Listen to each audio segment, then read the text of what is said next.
December 26 പ്രഥമ രക്തസാക്ഷിയായ വിശുദ്ധ സ്റ്റീഫന്റെ തിരുനാളിൽ ആഗോള സഭ.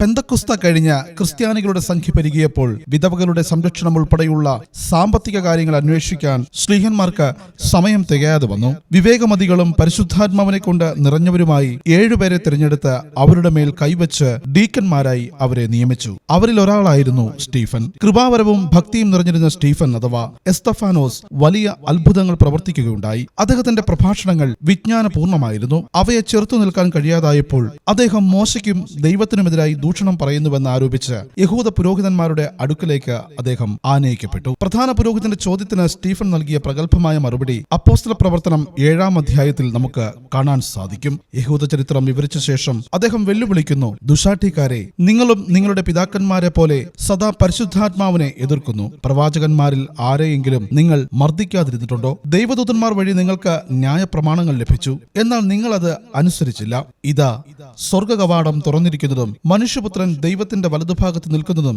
ഞാൻ കാണുന്നു. ഉടനെ ജനങ്ങൾ അദ്ദേഹത്തെ പിടിച്ച് നഗരത്തിന്റെ വെളിയിൽ കൊണ്ടുപോയി കല്ലെറിഞ്ഞു. തത്സമയം സ്റ്റീഫൻ പ്രാർത്ഥിച്ചു, കർത്താവായ ഈശോ, എന്റെ ആത്മാവിനെ കൈക്കൊള്ളണമേ. കർത്താവെ, ഈ പാപം അവരുടെ മേൽ ചുമത്തരുതേ. ഇത്രയും പറഞ്ഞിട്ട് അദ്ദേഹം കർത്താവിൽ നിദ്ര പ്രാപിച്ചു. പ്രഥമ രക്തസാക്ഷിയായ വിശുദ്ധ സ്റ്റീഫനെ ഞങ്ങൾക്കു വേണ്ടി പ്രാർത്ഥിക്കണമേ.